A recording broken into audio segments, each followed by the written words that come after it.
Welcome to the theater, pal. Your friendly neighborhood master chaos back with you once again. Come on in. You know you can always come on into the theater. But one thing I must warn you, and please take this to heart.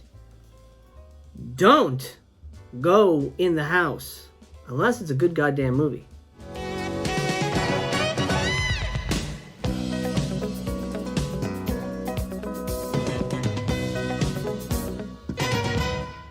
First, kudos to Severin Films for recreating the original cover art and the back for this movie. Amazing packaging here, and it certainly feels like you're holding an old school VHS tape. This is a video nasty, but not in the cannibal holocaust sense. I think this is definitely more fucked up in the psychological sense. That movie has warped my fragile little mind. I can further report that the slipcover is indeed Vinegar Syndrome quality. So for those of you who are curious, looks like they have officially switched over to the really good hard card slipcovers. You get 2 discs, different artwork for each. This is the one I don't understand. I'll try and write it a little bit.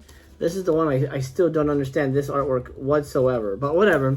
Honestly, with my work schedule right now, I haven't had a chance to fully dive into everything on this movie, but I did do as much as I could to report back to you. But before we get into any of those special features and things like that, let's talk about the plot. I would describe this movie simply as Psycho with a flamethrower, but there's a lot more to it than that. This was a surprisingly engaging character study, which is something I honestly didn't think I would say about this movie. Let's meet Donnie, a wallflower mama's boy who comes home from work one day to discover that his mother has died. And once he's secure in the fact that mom has died, all bets are off, Home Alone style. I made my family disappear.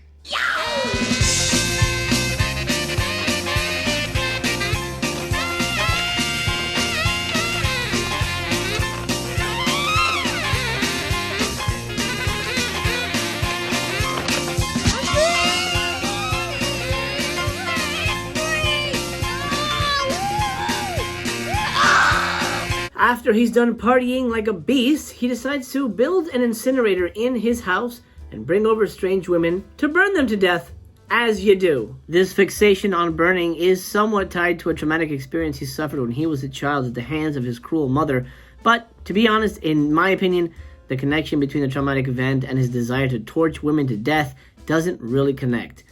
That being said, the movie is chilling and engrossing. Not a great deal of killing, only really about 3 women get torched, but this is definitely more of a character study, as I stated in the beginning.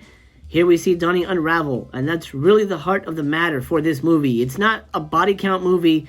It's not necessarily even a slasher movie. It is really a psychological character study about a warped and sick individual. Which, as you would expect, does not make it a super happy fun time movie. This is a pretty dour, depressing, bleak horror film. Think Maniac, but instead of, his shotgun, he has a flamethrower and he lures women into his house. So that's essentially what you have here. It's a little bit of Taxi Driver, it's a little bit of Maniac, it's a little bit, it's a kind of a little bit of everything. But what I like the most about this film is what I did not expect to find. Are you ready for this? Character development, character growth, a character portrait that made sense. This is a shit-ass type of plot. It doesn't have to be a good script, but it is. It's a pretty damn good script compared to some of the stuff that was coming out at the time. 5 stars. Oh yeah, 5 stars. I would say this and Night of the Demon are the 2 must-get titles recently put out by Severin. So add those to your shopping list when the sales come around. This is a great movie. They're very different movies, but they're both video nasties. And they share one thing in common. They're stacked special features-wise, and the movies are great. And they're rewatchable. That's the key, my friend. If we're going to have this on our shelves, are we ever going to look at it again? I would watch this again. I would watch it. Hey, have you seen Don't Go in the House? It's actually really good. You should watch it. The print on here is fantastic. By the way, the movies look great. I say movies because there's actually 3 cuts on here. The one that I saw was a theatrical cut. Runs about 83 minutes. There's a TV cut, which is 90 minutes, it's a little longer. Then there's an integral cut, which is 93 minutes. I only saw a portion of that while I listened to Stephen Thrower's commentary, and I guess this is a good segue for the special features.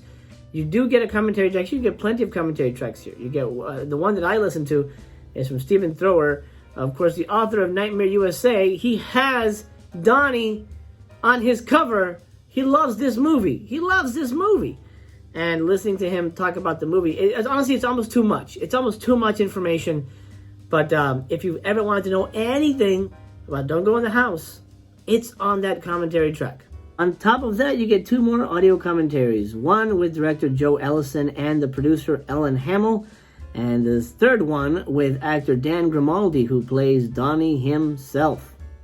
2 featurettes I want to mention on the discs before we head out. On disc 1, there's a featurette titled We Went in the House. This is a then and now locations tour, and they end up at the titular house, which we find out in the documentary, and this was especially thrilling for me as a ghost hunter, that the location that they shot in is currently haunted and rented out for ghost hunts and Halloween events. So fantastic, and the house still looks great, by the way. It's just kind of awesome to see it nowadays. It's sort of a historical haunted landmark in this small town, I think in New Jersey. Fantastic. I really like seeing that.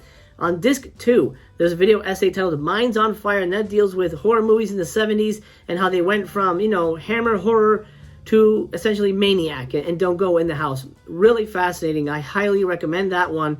It does touch on Don't Go in the House quite a bit as well. So there's a lot to dig into here. There's, interviews with archival interviews with Dan Grimaldi, with the director, all that stuff. Whatever you've wanted to know about Don't Go in the House, it's here. Fantastic. A lot of these video nasty movies do not usually add up to much when you finally see them. I'd seen this years ago, but I completely forgot it. So rewatching, revisiting was nice. And I was impressed. Really fucking good. Great. The slipcover fits on real nice and not tight like the other ones. So rest assured there. Okay. Let's call it a day, my friend. Thank you so much for joining me in the theater. I love you. I love you very much. By the way, if you're new here, do me a favor, subscribe. That means you and I get to hang out again, and I would love for that to happen. Frankly, it would make my millennium. Let's make it happen. Leave me a thumbs up on your way out the door, pal. But I'll see you soon. The theater will come back again. You will be back in here. You'll see it's still saved. But for now, unfortunately, the theater is closed.